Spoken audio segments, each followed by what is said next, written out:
টানা এক সপ্তাহ ধরে পাল্টাপাল্টি সংঘাতে ইরান ইসরায়েল। শুক্রবার ভোর রাতেও চলে দুপক্ষের ড্রোন ও ক্ষেপণাস্ত্র হামলা। চলমান এই সংঘাতে জড়িয়ে পড়ার ইঙ্গিত এসেছে ওয়াশিংটনের পক্ষ থেকেও। তেহরান ঘিরে বাড়াচ্ছে সামরিক উপস্থিতিও। এদিকে মধ্যপ্রাচ্যে সম্ভাব্য যুদ্ধের বিস্তার ঠেকাতে সতর্ক অবস্থানে রয়েছে তুরস্ক। উত্তেজনা নিরসনে আজ জরুরি বৈঠকে বসছে জাতিসংঘ নিরাপত্তা পরিষদ।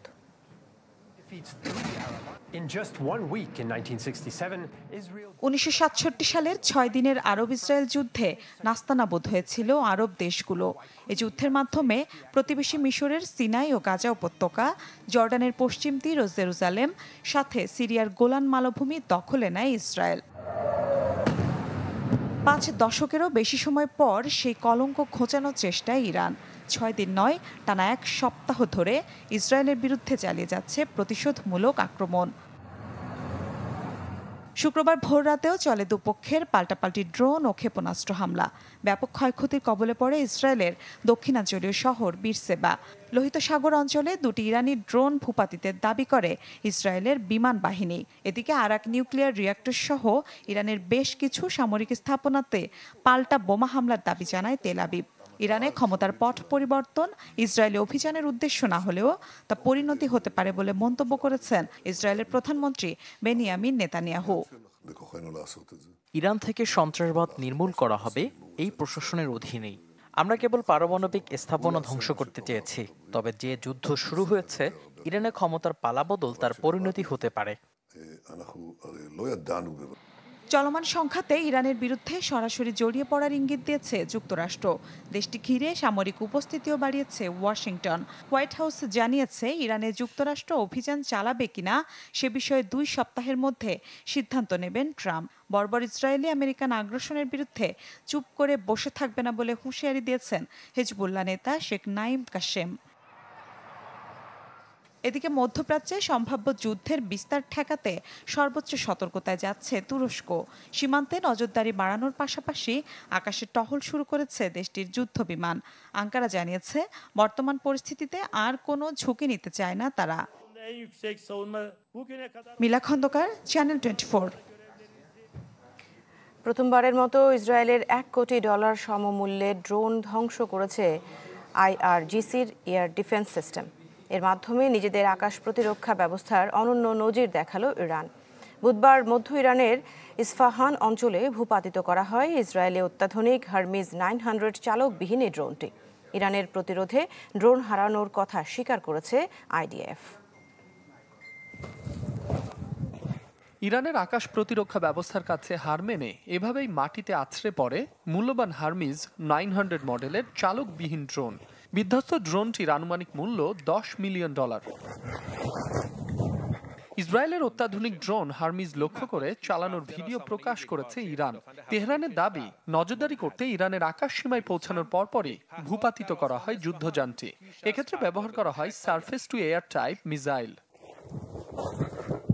ইরানের প্রতিরোধে ড্রোন হারানোর কথা স্বীকার করেছে IDF। এ ধরনের গুরুত্বপূর্ণ সামরিক যান প্রতিপক্ষের হাতে পড়লে নকশাসহ গুরুত্বপূর্ণ তথ্য পাচার হওয়ার শঙ্কা থাকে। তবে তেল আবিবের দাবি, ভূপাতিত হলেও তথ্য ফাঁস হওয়ার ভয় নেই। ইসরায়েলি প্রতিষ্ঠান এলবিট সিস্টেমসের তৈরি একটি নজরদারি ড্রোন হারমিজ 900, যার সাহায্যে সহজেই শত্রুপক্ষের গোয়েন্দা তথ্য সংগ্রহ করা যায়। মাসুম রাব্বি, চ্যানেল 24। এদিকে গাজাতেও সমান তালে আগ্রাসন চালিয়ে যাচ্ছে জয়নবাদীরা। নেতুজারিম করিডোরের ত্রাণ নেয়ার অপেক্ষায় থাকা ফিলিস্তিনিদের উপর গুলি ছুড়ে হত্যা করা হয় 22 ফিলিস্তিনিকে। দেইর আল বালা আল আদওয়া হাসপাতাল লক্ষ্য করে হামলা চালায় ইসরায়েলি বাহিনী। বৃহস্পতিবার ভোর থেকে দিনভর ইসরায়েলি আগ্রাসনে ঝরে অন্তত 84 ফিলিস্তিনির প্রাণ। গাজা সিটি ও উত্তরাঞ্চলের 59 জনের মধ্যে খবর পাওয়া গেছে। মধ্য গাজার ঘামাজি শিবিরে এক পরিবারের স্বামী স্ত্রী সহ 10 জন নিহতের কথা জানিয়েছে ফিলিস্তিনি বার্তা সংস্থা ওয়াফা। ভারী বৃষ্টি ও উজানের ঢলে ফেনীর ফুলগাজীতে মুহুরী ও সেলোনিয়া নদীর দুটি স্থানে বাঁধ ভেঙে প্লাবিত হয়েছে 4টি গ্রাম। স্থানীয়রা জানান, গতরাতে উত্তর বড়ইয়ার মুহুরী নদীর বাঁধে ও গোসাইরপুর এলাকায় সেলোনিয়া নদীর বন্যা নিয়ন্ত্রণ বাঁধের একটি অংশ ভেঙে যায়। এতে উত্তর বড়ইয়া ও দক্ষিণ বড়ইয়া বণিকপাড়া ও বসন্তপুর এলাকা প্লাবিত হয়েছে। তলিয়ে গেছে বসতঘর সহ হাঁস মুরগির খামার। পানি ঢুকেছে ফুলগাজীর সবজি বাজারের একাংশে। এছাড়া পরশুরাম উপজেলার মণিপুরের সেলোনিয়া নদীর বাঁধ উপচে লোকালয়ে ঢুকছে পানি। স্মরণকালের ভয়াবহ বন্যার বছর না পেরোতেই বাঁধ ভাঙনের জন্য পানি উন্নয়ন বোর্ডের দায়সারা কাজকেই দুষছেন স্থানীয়রা। যদিও ভাঙন রোধে চেষ্টা চলছে বলে দাবি পাওয়ার। খাওয়া দাওয়া নাই, কোনো দিনের বস্ত্র নাই, কিছু নাই। সারা রাত রাস্তার উপরে আসছিলাম। আমাদের 4 লক্ষ টাকার মুরগির ফার্ম চলে গেছে, এর সাথে বাড়িও চলে গেছে, বহুত ক্ষতিগ্রস্ত হয়েছে। করি সবকিছু করি যায়, করে না, আসি দেখি যায় এই যন্ত্র করে না। আমার বাড়ির ভিতরে পানির ভিতরে আমার বাড়িটা এই অবস্থা পড়ে রয়েছে। প্রত্যেক বছর আমরা এইভাবে কষ্ট করতেছি। সরকারের কাছে আগুন আবেদন দিয়ে যেভাবে হোক আমাদের এই ভূমি নদী খনন করে আমাদেরকে এইটা থেকে উদ্ধার করে দেওয়ার জন্য। ফেনীর ফুলগাজীতে মুহুরী নদীর বাঁধ ভেঙে প্লাবিত হচ্ছে নিচু এলাকায়। এ বিষয়ে আরও জানাতে আমাদের সাথে যুক্ত হচ্ছেন দিলদার হোসেন। দিলদার, এই যে প্লাবিত হচ্ছে এলাকা, বাঁধ ভেঙে গেছে, প্রশাসনের পক্ষ থেকে কোনো ব্যবস্থা নেওয়া হয়েছে কিনা, সব মিলিয়ে পরিস্থিতিটা বলবেন। হ্যাঁ দৃষ্টি, আপনি যেমনটি বলছেন, আমি এখন দাঁড়িয়ে আছি ফেনীর ফুলগাজী উপজেলার উত্তর বড়ইয়া এলাকার মুহুরী নদীর পাড়ে। আমার পিছনে দেখা যাচ্ছে যে বাঁধটি রয়েছে, এই বাঁধটি ভেঙে গত রাত্রে পানি লোকালয়ে প্রবেশ করে। কিন্তু আমরা প্রতিবারে দেখি পানি উন্নয়ন বোর্ড এই বাঁধগুলা নির্মাণ করে থাকে। পানি উন্নয়ন বোর্ডের কাজের গাফলতি এবং নয়ছয়ের কারণে প্রতি বছর এই এলাকার লোকজন ক্ষতিগ্রস্ত হচ্ছেন। আমরা ইতিমধ্যে দর্শকদের জানিয়েছি 151 কোটি টাকার একটা প্রকল্প গ্রহণ করা হয়েছিল। ওই প্রকল্পটি অনিয়মের কারণে আজকে এই সমস্যাটা সৃষ্টি হচ্ছে। পরবর্তীতে গত সরকারের আমলে 300 কোটি টাকার একটা প্রকল্প গ্রহণ করা হয়েছিল, ওইটা নয়ছ হয়েছে। এখন পানি উন্নয়ন বোর্ড বলছে 7000 কোটি টাকারও বেশি একটা প্রকল্প গ্রহণ করছেন, এটা বাস্তবায়ন হলে সমস্যার সমাধান হবে। কিন্তু এখানে স্থানীয় এলাকাবাসীর দাবি হলো 7000 কোটি টাকা প্রকল্প বাস্তবায়ন করা এ মুহূর্তে অনুমোদন করা কষ্টসাধ্য। যার কারণে তাদের দাবি হলো যে অনতিবিলম্বে এখানে ছোট আকারে প্রকল্প গ্রহণ করে যেন এই কাজ করা হয়। আপনারা দেখতে পাচ্ছেন নিশ্চয় এখানে যে নদী রয়েছে, ভিতরে বাঁধঝাড় সহ আনুষঙ্গিক যে গাছপালার কারণে পানি যাচ্ছে না। পরশুরামের নদী 100 ফুট থাকলেও এখানে নদীর সর্বোচ্চ 30 ফুট হবে, যার ফলে এখানে নদীতে বাঁধঝাড় সহ আনুষঙ্গিক কাটা না হলে তাহলে এখানে সমস্যার সমাধান হবে না। আর সব মিলিয়ে পানি উন্নয়ন বোর্ড প্রকল্পটি সঠিক আকারে গ্রহণ করলে এই এলাকার লোক স্বস্তি পাবে। এই ছিল আমার সর্বশেষ। জি দিলদার হোসেন, ধন্যবাদ আপনাকে আমাদের সাথে যুক্ত হওয়ার জন্য। প্রয়োজনে আমরা ফিরবো আবার আপনার কাছে। কোথাও দৌড়াদৌড়ি কিংবা পড়াশোনা নয়, ঘরে বসেই মোবাইল ফোনের মাধ্যমে মিলছে ইউরোপ, অস্ট্রেলিয়া সহ বেশ কিছু স্বপ্নের দেশের ভিসা। আর এমন বাম্পার অফারের জন্য জনপ্রতি গুনতে হচ্ছে কমপক্ষে 15 লাখ টাকা। ভিসা খেলোয়াড়দের এই খেলায় পড়ে সহায় সম্বল হারাচ্ছেন প্রবাসী বাংলাদেশি সহ হাজার হাজার মানুষ। ভিসা দিছে যে এই যে ভিসা হাতে স্বপ্নের দেশ ইতালির ভিসা, তাও আবার একার নয়, স্বজন সহ। তাই চাঁদ হাতে পাওয়ার মতোই আনন্দে ছিলেন চাঁদপুরের তপন চন্দ্র ও তার স্বজনরা। অবশ্য এজন্য তাদের কোটি টাকারও বেশি খরচ করতে গিয়ে গায়ে বাঁধেনি। এক একজনের কত টাকা করেছে? এক একজনের কাছ থেকে প্রায় 17 লাখ 18 লাখ এরকম নিছে। তবে সেই স্বপ্ন দুঃস্বপ্নে পরিণত হতে বেশি দিন দেরিও হয়নি। বিদেশ যাওয়ার চূড়ান্ত প্রস্তুতি নিতে গিয়েই বাধে বিপত্তি। এখন আমরা এটা ম্যান পাওয়ার করাইতে গেছি, যাওয়ার পরে যে বলতেছে যে এটা ফেক ভিসা, ম্যান পাওয়ার দেয় না, টাকা নেওয়ার পরে সব বন্ধ করে দিচ্ছে ফোন। পরে আমরা খোঁজ করে দেখতে পারলাম যে তারা বিশাল বড় একটা সিন্ডিকেট, এই সিন্ডিকেটের মাধ্যমে তারা বিভিন্নভাবে মানুষের কাছ থেকে টাকা হাতে নিতেছে, কিন্তু তাদের দেখা পাইতেছে না কেউই।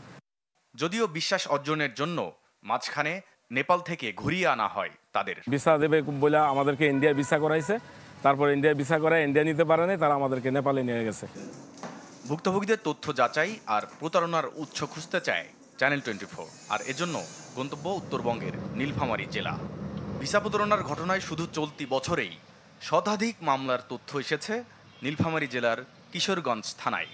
আমার জানা মতে প্রায় শখানেক মামলা হবে, প্রতারণা মামলা।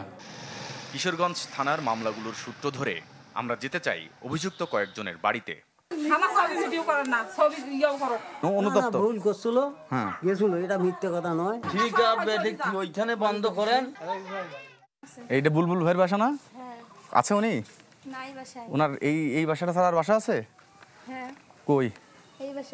বুলবুলের এই যে থাকার বাড়ি এটা, কিন্তু এখন তার অবস্থার পরিবর্তন হয়েছে খুব দ্রুত। এই প্রতারণা করে আসলে এই যে তার আমূল পরিবর্তন হয়েছে। অনুসন্ধানে দেখা যায় পুরো নীলফামারী জেলায় জাল ভিসা তৈরির কার্যক্রম মহামারী আকার ধারণ করেছে, যার অন্যতম কারণ পুলিশের সাথে প্রতারকদের সখ্যতা। ধরা পড়লে কিছুদিন জেল খাটলেও অর্থের জোরে বেরিয়ে এসে ফের নামেন প্রতারণার কাজে। টাকার বিনিময়ে ছেড়ে দেয় পুলিশ হয়েছে কি, একজন করতে 7 লাখ 10 লাখ করে নিয়েছিল। তাই নাকি? হ্যাঁ, নিয়ে ছাড়ি দিয়ে এই প্রতারকদের। প্রবাসী ভাইরা, আপনারা কেমন আছেন? আশা করি ভালো আছেন। বিদেশ বিভূত তরুণদের ফাঁদে ফেলতে প্রতারকরা বেছে নেন সামাজিক যোগাযোগ মাধ্যম। নানা চটকদার ভিডিওর মাধ্যমে আকৃষ্ট করা হয় তাদের। একবার সেই ফাঁদে পা দিলেই আর নিস্তার নেই। মনে করুন যে অস্ট্রেলিয়া, কানাডা, ওইগুলো দেশের আদার্সের যে ভিডিও আছে, রেস্টুরেন্ট বা মাল্টা বাগান, এইগুলো থেকে ভিডিও নেওয়া হয়। ওইগুলো ভিডিও নিয়ে যে নাম্বারটা কিনা হয়, ওই নাম্বারটা দিয়ে হচ্ছে ওইখানে এডিটিং করে হচ্ছে ভয়েসটা তৈরি করা হয়। বনিয়ামিন, চ্যানেল 24, ঢাকা। দর্শক, এই নিয়ে বিস্তারিত দেখবেন আজ রাত 9টায় সার্চলাইট অনুষ্ঠানে। পরের সংবাদে যাচ্ছি। বিশ্বে প্রতিনিয়তই বাড়ছে বাংলাদেশিদের রাজনৈতিক আশ্রয়ের সংখ্যা। আশ্চর্যজনক হলেও সত্য, ইউরোপ আমেরিকা সহ সেই তালিকায় এবার যোগ হয়েছে পূর্ব আফ্রিকার দেশ সোমালিয়াও। এদিকে দেশেও শরণার্থী বিষয়ক পরিস্থিতি দিন দিন জটিল হচ্ছে। মোর্শেদ হাসিবের রিপোর্ট। নানা প্রেক্ষাপটে বিশ্বজুড়ে বাংলাদেশি শরণার্থী সংখ্যা বাড়ছেই। জাতিসংঘের শরণার্থী সংস্থা বলছে, গেল বছরে বিভিন্ন দেশে 28,473 বাংলাদেশি শরণার্থী হিসেবে নিবন্ধিত হয়েছে। আবেদন করেছিল প্রায় 1,08,131 বাংলাদেশি। অবশ্য সিংহভাগেরই গন্তব্য ইউরোপ ও আমেরিকার দেশগুলো। তবে চমকপ্রদ তথ্য মিলে পূর্ব আফ্রিকার দেশ সোমালিয়াতেও 6 বাংলাদেশি শরণার্থী হিসেবে নিবন্ধিত হওয়ায়। ইউএনএইচসিআর এর তথ্য অনুযায়ী 2023 সালে 24,126 বাংলাদেশি, 2022 সালে 24,000, 2021 সালে 22,672 জন এবং 2020 সালে 18,948 জন বাংলাদেশি নিজেদের শরণার্থী দাবি করে জাতিসংঘের কাছে আবেদন করেন। বিশেষজ্ঞরা বলছেন, 5 আগস্ট পরবর্তীতে এমন সংখ্যাটা অস্বাভাবিক নয়। নতুন নতুন দেশে যাবার চেষ্টা করছে বাংলাদেশিরা, ফলে সোমালিয়ার মতো দেশগুলোতে আশ্রয়ের নাম আসছে। রাজনৈতিক আশ্রয় চাওয়ার বিষয়টি যেটি আসছে আলোচনায়, কিন্তু সেটা গত বছর কিছুটা বেশি হওয়া স্বাভাবিক, বিশেষ করে অগস্টের পট পরিবর্তনের পরে। কিন্তু এটাও আমরা বুঝি যে অনেকে কিন্তু মানে সত্যিকার অর্থেই যে পলিটিক্যাল অ্যাসাইলাম চাওয়ার মতো বা শরণার্থী হিসেবে অথবা কোন রকম ভাবে রাজনৈতিক আশ্রয় চাওয়ার মতো সেরকম কিন্তু সকলের হয়তো বাস্তবতা নাও হতে পারে। শরণার্থীর চিত্রে দেশেও বেশ জটিল পরিস্থিতি। কক্সবাজারের ক্যাম্পগুলোতে প্রতিদিনই বাড়ছে রোহিঙ্গাদের সংখ্যা, তবে যোগান নেই সেই পরিমাণ অর্থের, ফলে সংকট জটিল আকার ধারণ করছে, জানান শরণার্থী ত্রাণ ও প্রত্যাবাসন বিষয়ক কমিশনার। জন্মহারের কারণে জনসংখ্যা বাড়ছে, অন্যদিকে ওই পার থেকে এখনো রোহিঙ্গারা আসছে। রিপাট্রিয়েশন দ্রুততম সময় না হয় এবং আন্তর্জাতিক সাহায্যের এই অধোগতির কারণে এটি একটি ভয়াবহ পরিস্থিতির রূপ নেবে। তার দাবি, রোহিঙ্গা ক্যাম্পে অস্থিতিশীলতায় শুধু বাংলাদেশই নয়, ক্ষতিগ্রস্ত হবে পুরো অঞ্চল।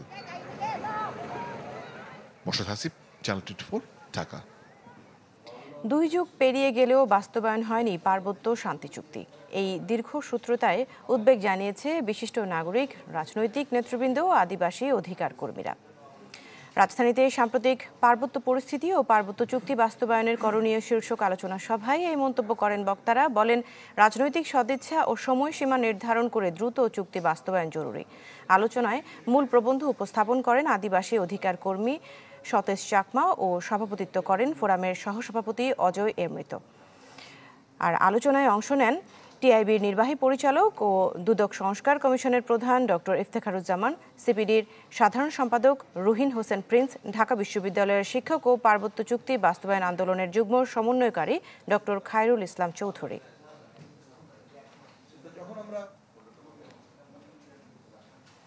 ইরাকের বাগদাদে জেনারেটর কোম্পানির গ্যাস পাইপ লিকেজ বিস্ফোরণে নিহত ভোলার মোহাম্মদ আলীর বাড়িতে চলছে শোকের মাতম। একমাত্র উপার্জনক্ষম সন্তানকে হারিয়ে দিশেহারা বাবা মা, ভাই বোনের আহাজারিতে ভারী হয়ে উঠেছে পরিবেশ। বাড়িতে ভিড় করেছেন প্রতিবেশীরাও। প্রবাসী মোহাম্মদ আলী ইরাকের হরিয়াতে জেনারেটর কোম্পানিতে কাজ করতেন। গত শনিবার জেনারেটরের গ্যাস নেয়ার সময়ে পাইপ লিকেজ থেকে বিস্ফোরণে তার শরীরের ৯৮% পুড়ে যায়। গত বুধবার চিকিৎসাধীন অবস্থায় মারা যান মোহাম্মদ আলী।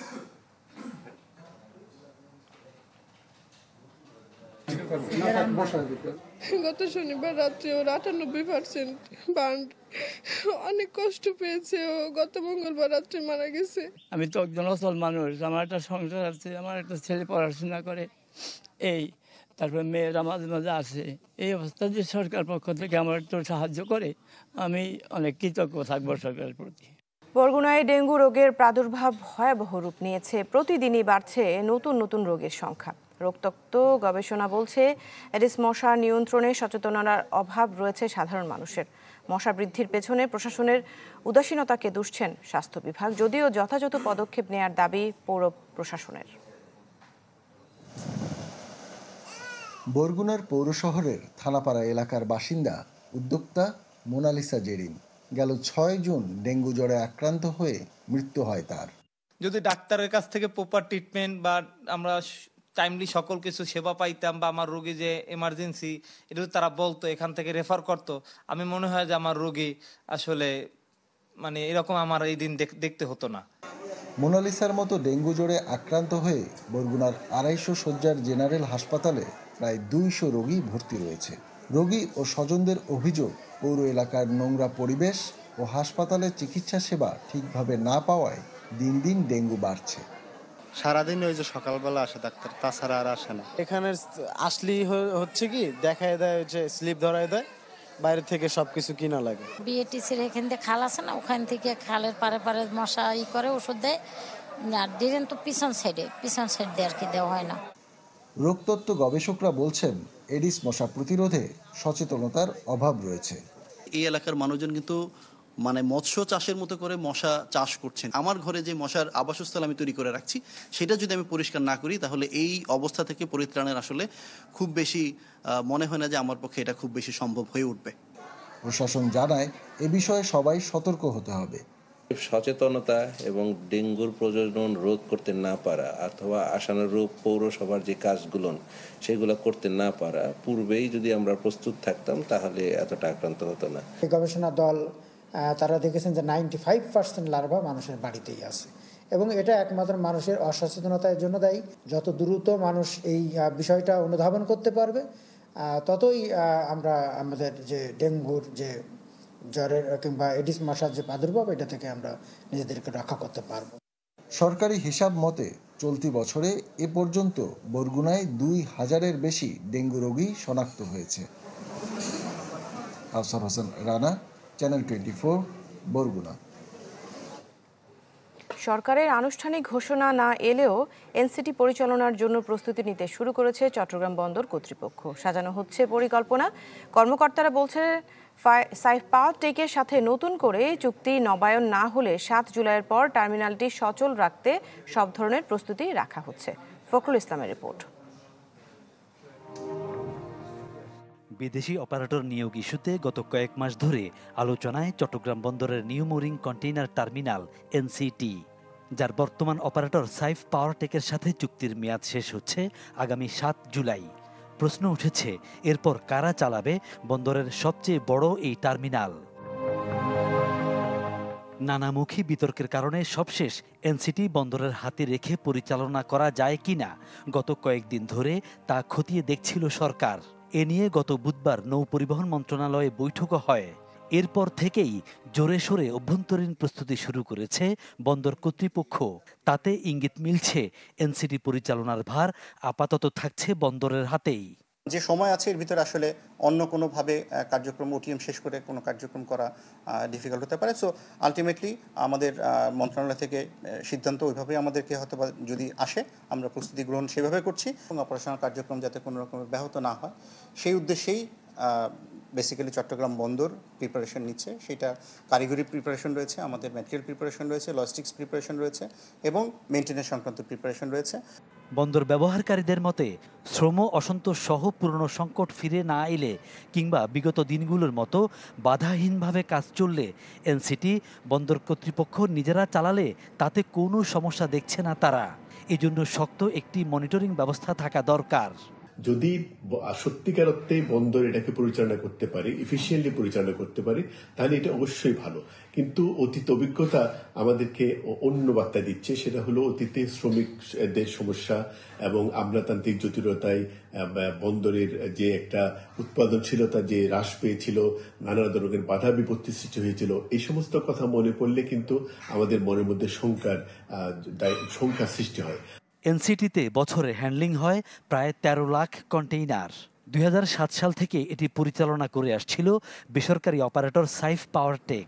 অবশেষে এটি পরিচালনার দায়িত্ব সংযুক্ত আরব আমিরাতের ডিপি ওয়ার্ল্ডকে দেওয়ার উদ্যোগ নিয়ে শুরু হয় নানামুখী বিতর্ক। ফখরুল ইসলাম, চ্যানেল 24, চট্টগ্রাম।